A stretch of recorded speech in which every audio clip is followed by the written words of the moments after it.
Здравствуйте. Здравствуйте. Я очень вас благодарю за то, что вы сегодня уделили нам время. Вы не только заслуженный артист, у вас очень много наград, но вы также являетесь единственным свидетелем той истории, которую сегодня мы поведаем нашим зрителям. Расскажите, пожалуйста, наверное, начнем с того дня в Пицунском храме. Я тогда являлся главным певцом, но солистом филармонии Абхазской капеллы. И я как композитор для этой капеллы всегда писал музыку и песни и так далее. Но я в репертуаре, не только в капелле, это, по-моему, каждый абхазец, абхазский двор, в абхазской семье звучала всегда эта песня «Ранение». «Ранение» я очень с детства, я вырос с этими песнями, с такими песнями, как «Ранение». У нас дома очень гостеприимный дом, как во всех абхазских домах. Наши родители, наши предки, они на весь мир славятся своим гостеприимством, своим человеческим отношением к другому человеку и так далее. И я очень до сих пор люблю эту песню, и притом эта песня это непростая песня. И очередной концерт у нас в Пицунде. В плане всегда мы находились, и там наши фиши. Все. И кроме Пицунды мы тогда возглавлял нашу капеллу Вадим Судаков, выдающийся дирижер. Это человек, который только фамилия Судаков, а душой он абхаз. Приехали в очередной концерт, и концерт начался. Я обычно всегда в одежде, национальной одежде люблю петь по традиции. И сцена вот в храме, вы, наверное, там слушали концерты другие. В храме там сцена находится внизу. А я всегда наверх поднимался через купол, там есть. И там я свое место занимал всегда, где соло я исполнял. И там хор начинает песню «Ранение». Что помню, это давно же, почти 40 лет, не все запоминается, но я постараюсь. И вдруг я спел песню, вижу, все-таки между моим пением и хором есть же время. И вот в это время один очень такой высокий, красивый старик, абхазец. Я подумал, что это абхазец. Смотрю, человек встал, в середине где-то сидел. До этого я видел седой, высокий, красивый мужик, уже не молодой. И он привстал, пошел туда, чуть дальше. Впереди сидел он, в середине. Он встал, туда перешел, в конце сел, и он смотрит, ищет. Я сразу почувствовал, что он ищет меня, наверное, что я как солиста соло исполнял. А я эту песню, когда пою, спокойно не могу петь. Я с детства эту песню заставляли даже в школах петь, когда маленький был, но я всегда эту песню, я думаю, что никто не сможет спокойно петь, потому что это настолько она величавая песня, это невозможно, как в гипсе стоять и петь. А это ему, видимо, я подумал, ему понравилась, наверное, эта песня, это народная песня, а я тоже с отдачей же все-таки не скрываю, пою. Концерт кончился, а он не сидит и не уходит. А все спускаются. А я тогда и директором был этой капеллы. Я спускаюсь к нему, подхожу, говорю, уважаемый, по-абхазски обращаюсь к нему. Концерт начинает, что я подумал, что он спит. А он вот так как-то, он вот так сидел, и он так посмотрел, это вы пели эту песню. Да я пел. А он не спал. В глаза посмотрел. Я даже без слов, когда в человека в глаз посмотришь, моментально почувствуешь, кто этот человек. Глаза все говорящие, но у него глаза были необыкновенные. Если я смотрю, и слезится, слезы идут. Если не слезы, наверное, обжегся бы он. От таких искр выходили с глаз. Он не так просто смотрел, искры выходили с глаз. И он говорит, вы знаете, говорит, эту песню я слышал не в таком божественном храме, а я слышал эту песню там, где происходило пытки,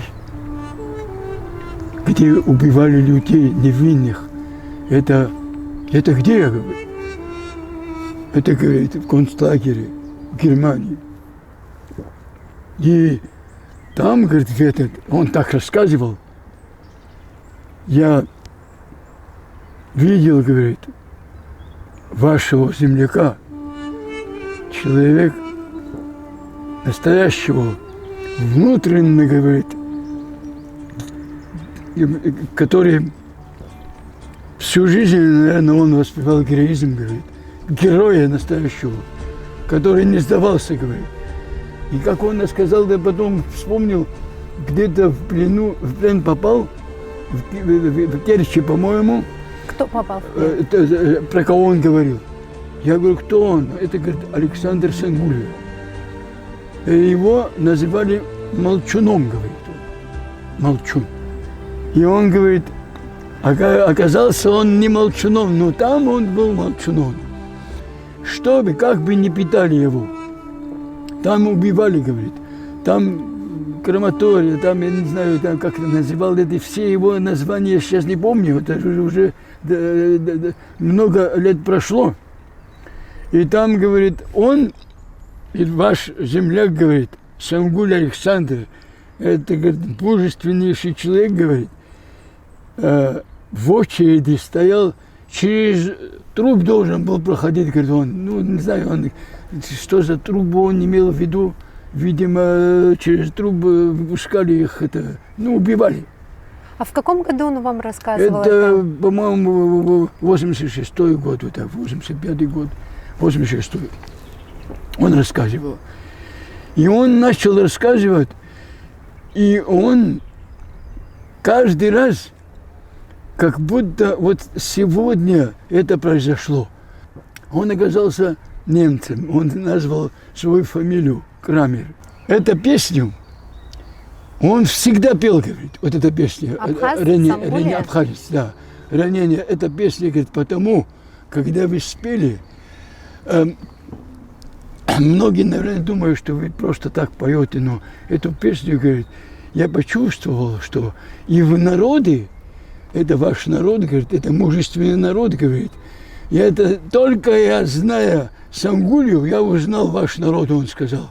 Потому что эту песню, такие песни, которые поет народ, этот народ, говорит, никогда не исчезнет из земли.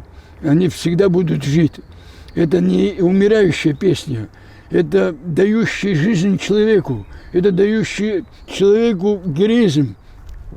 Это, говорит, Сангуля, он себе показал, говорит, столько узников, говорит, там, но он выделялся, говорит, своим героизмом, своим терпением, не выдавал, говорит, чтобы, как бы ни питали, говорит, он ни разу не сдался, говорит. Вот когда вот сейчас действительно Бог нас свел в тот момент, что мы поем в этом Охома Джаша Ход, и он попал туда, и он рассказал обо всем, о Сангуле, что он знал. Он, по его рассказу, Сангулю можно считать и сегодня двойным героем. Почему двойным? Потому что он столько пыток, так питали его, он не сдался, он никого не сдал. И он молчал, несмотря на то, что его били, эти охраны, ужас, что творили. Но он не сдался, это Сангуля. Другой бы не терпел бы это, не стерпел бы, говорит. Вот по его рассказу, по рассказу Крамера, там многих, говорит, уничтожали. Они не могли, говорит, переносить питку. А он все это с терпением до конца все-таки выдержал, Сангуля. Для вас это удивление или вы это ожидали от Абхаза? Знаете что, я воспитан в духе настоящего патриотизма, в духе с детства. Так что меня не удивляет это. Он должен был так поступить. Точно. Спасибо этому Крамеру, который действительно, ничего не скрывая, рассказал всю правду о нашем герое Сангуле Александре. Он настоящий герой.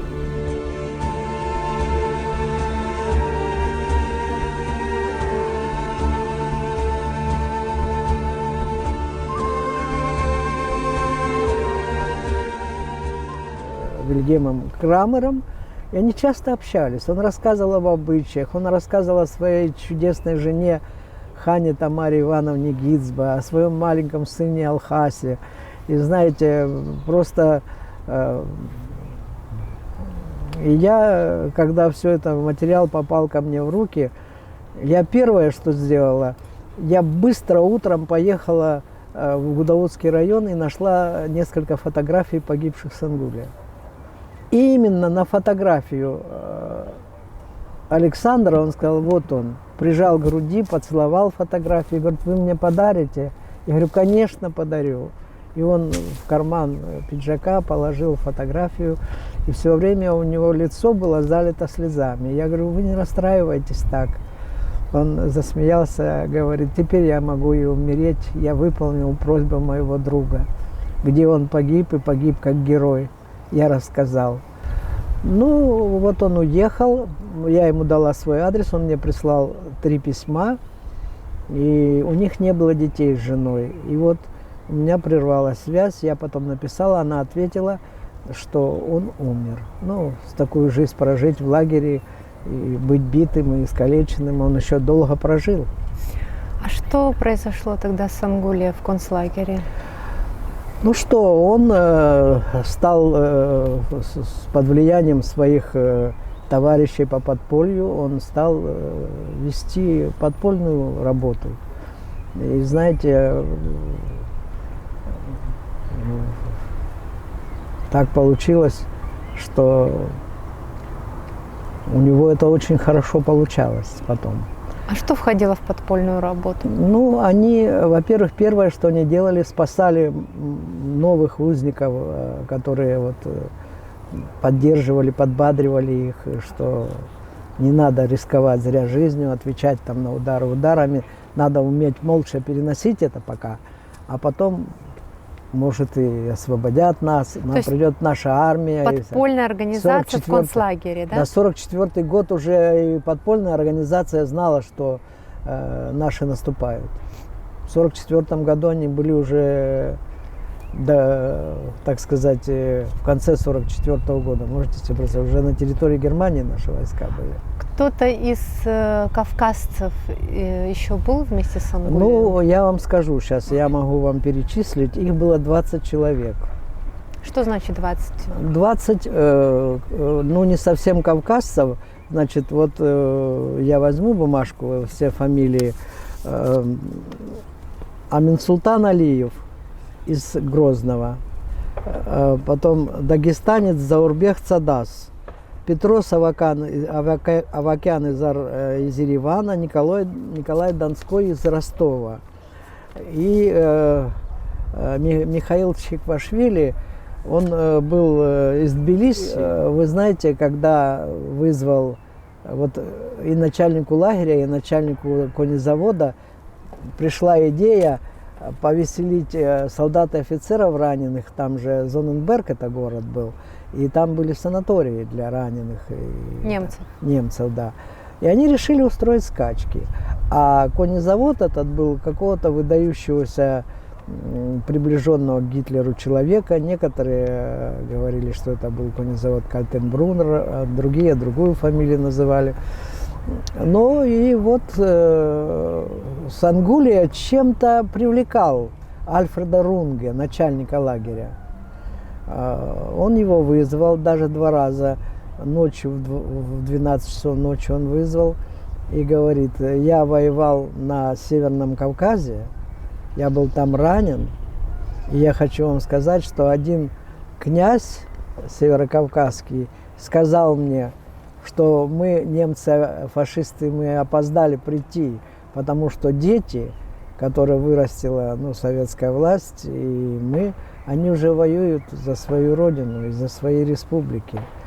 Вы ничего не сможете с ними сделать. Ну, я знаю, что Гитлер письма писал на Кавказ о том, что «Держись, Кавказ, я освобожу тебя». Он считал кавказцев, многих из них, арийской расы, но, однако, кавказцы не приняли его предложение и пошли против. Некоторые народы обвинили, что там с хлебом, с солью их встречали. Ну, это фальсификация, она будет известна со временем. Со временем. Я просто хотела сказать, вы сказали 20 человек. В самом концлагере было 20 человек? Нет, там было около 2000 людей. В концлагере было около 2000? И 500 человек в одном бараке, которого старшим сами немцы назначили Александра Сангулия. А группа была близкая, 20 человек? Да, группа – это то, что они сами выбрали. Ага, я поняла. Они, значит, он вызвал Александра Сангулия и говорит: как вы относитесь к такой идее? А он говорит, что хорошая идея. У меня идея, у меня есть такие в моем бараке люди, которые на коне родились, они могут... Но вы же понимаете, что кони примерно одинаковые, у нас плохих на заводе нет коней. Вы можете и победить, а я не хочу, чтобы вы победили. Вы подыграете нам. Это немец сказал. Немец, это Альфред Рунге сказал. А он говорит: хорошо, мы подыграем, только дайте нам советскую военную форму. Они же снимали... И это будет очень необычно и так далее. Много зрителей тогда было, которые хотели скачки посмотреть? Ну, скачки были полный ипподром был. Даже были какие-то министры какие-то поприехали. И они, когда искупались, дали, помыться попросили, дали и эту возможность. Когда они утром одели советскую военную форму, подпоясали с ремнями, они шикарно выглядели даже в таком плане. Видоазар, я вас хочу перебить, прежде чем вы продолжите рассказ. Они знали, что бы их ожидало в случае, если они выиграют? Они это знали? Ну, Крамер сказал им, что доверять нельзя этому Альфреду Рунге. У него что сбрендить в голове, то и будет. То есть в их интересах было проиграть? Да, в их интересах было проиграть. Пожалуйста, продолжайте. Но, вы знаете, они последнюю ночь провели вместе. И я, говорит, а меня начальник лагеря сказал: иди с ними, спи в их бараке, и ты должен доложить, какие у них там планы, 5-10. Ну, я, конечно, сказал, что они после бани, после хорошего ужина, они дали им хороший ужин, они спали как убитые, я сказал, ничего я такого не слышал. Ну, и наступило это страшное утро, когда по 5 человек выставляли.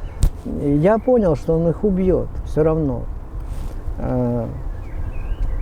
Ну, я подумал, что я правильно сказал Александру, что на него надеяться нельзя, на этого Альфреда Рунге. Некоторые пришли первыми, особенно группа, которую возглавлял Александр Сангулия.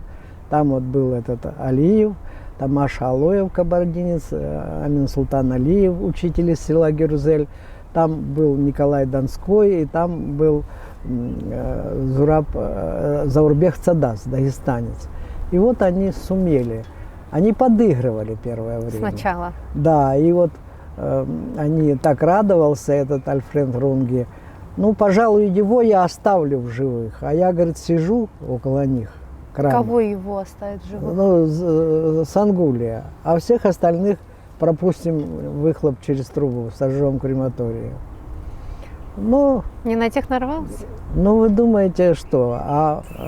И вот эти два фашиста, оба они воевали на Кавказе, на Северном, оба получили ранения, и потом они вынуждены были работать, один директором конезавода этого, а второй начальником лагеря. У них были свои обиды на кавказцев, и я думаю, это было решением, что их расстреляли. Ну, а тут еще первые, 5 человек первые вообще пришли. Это была пощечина немцам? Я думаю, это была не пощечина, а это бомба была, потому что как это, 44-й год, наша армия наступает, а тут вот в концлагере какие-то дохляки, да еще одетые в советскую военную форму, пришли первые. Естественно, их избили, посадили в душегубки и отвезли в лагерь. И в лагере их у стены крематория расстреляли. Я сижу у этого Альфреда Рунге, а он в душе дрейфит. Что ж, до Берлина дойдет, что это будет? Это Крамер рассказывал, что он сидит, да? Да, сидит, нервничает Альфред Рунге. И вдруг заскакивает какой-то охранник по фамилии Шланки и кричит: «Гер комендант, а мертвые поют». «Как поют, мы их убили». «Ну, этот Сангулия поет». Сидит и поет. Очнулся, наверное, недобитый. Ну, побежали туда, я тоже пошел туда. И мой дорогой Александр сидел, поддерживая голову руками, прислонившись среди мертвых тел товарищей к крематорию спиной, и пел свою любимую Ахру-Ашу, песню ранения. И вы знаете, они начали тушить от него сигареты. Потом сам Альфред Рунге выхватил пистолет и несколько пуль всадил в него. Но за ночь я посидел. Я был нормальный, молодой парень, а утром встал и не узнал себя в зеркале. На меня смотрел седой человек. Так я пережил это все. Но перед этим у них состоялся разговор, перед тем, как он его убил. Говорит, что страшно умирать?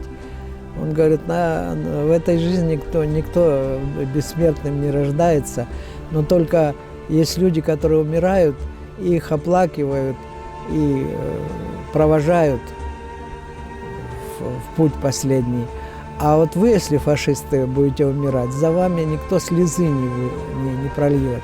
Вот так разница между вами и нами. И он его застрелил. Ну, что сказать, это когда я узнала, что он еще является мужем моей любимой Тамары Ивановны Гицбо, которая была моей духовной матерью. Вообще удивительный был человек. Как она пронесла свою жизнь как вдова? Она пронесла свою жизнь с гордо поднятой головой. Она никогда не думала ни о новых замужествах, никогда. Она была трудоголик.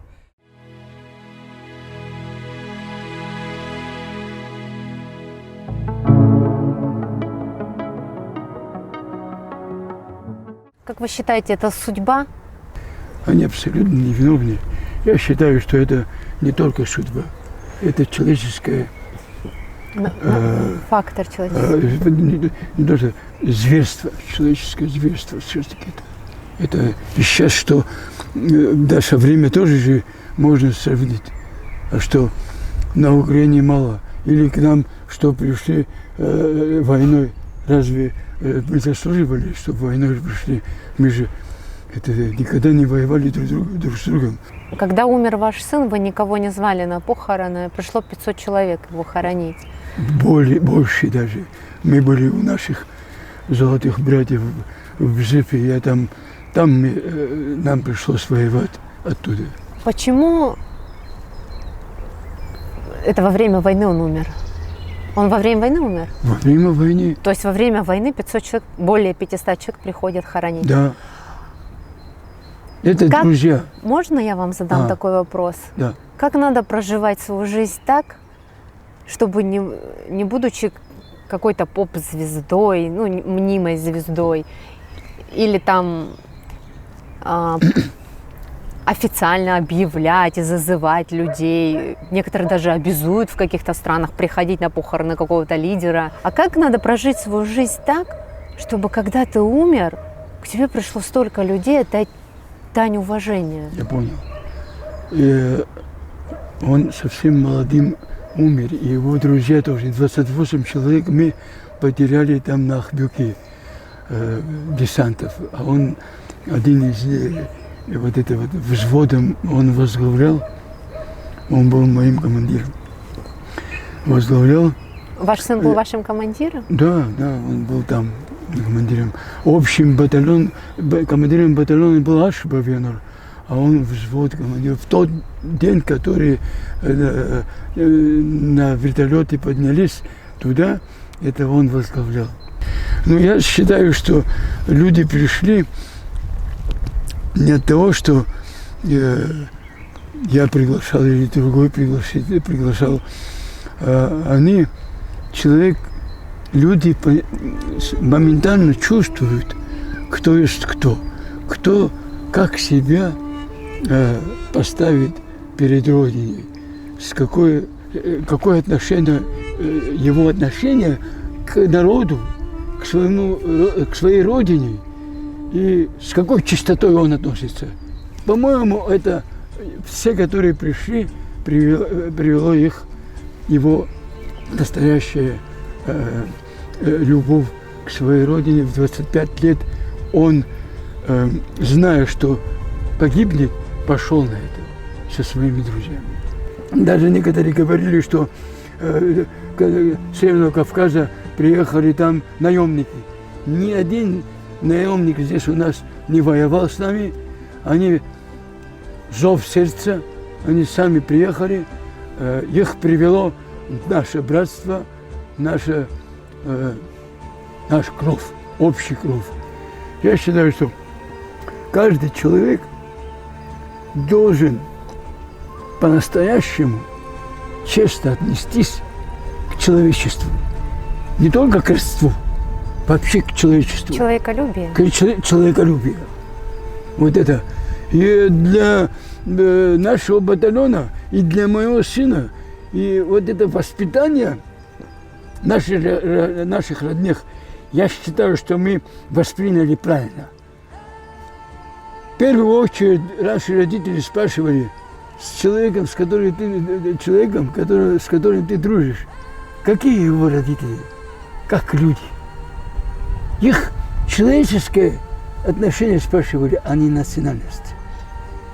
И при том, когда мне задавали вопрос, вас так мало, и столько миллионные люди пришли, как вы победили, это не оружие победило, я говорил. Победили наши предки, наши родители, которые ждали с хлебосолью, самое вкусное они держали для гостя, которого они не знали. Да. Да. К морю мы шли, я его провожу, Крамер. Я говорю, ты так охарактеризовал нашу песню на Ахрашем. Море Хасхиташа. У меня голоса такого нету, чтобы я спел.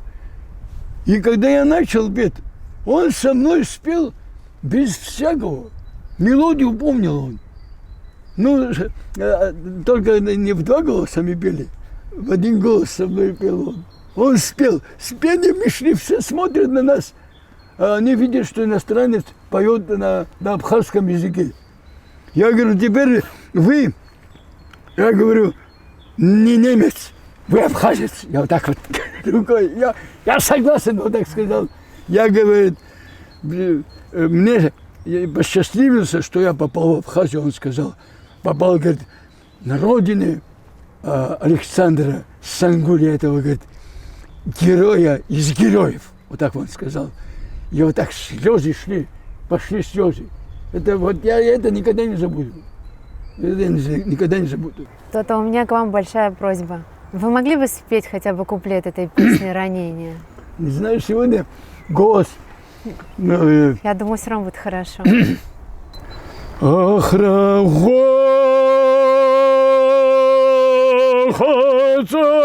Охрахоца и пошагов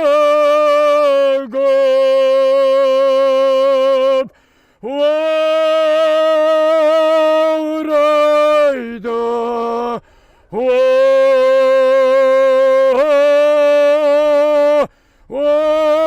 Варайда, Сиварайда,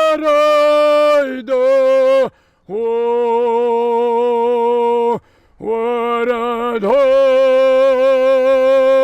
Райда.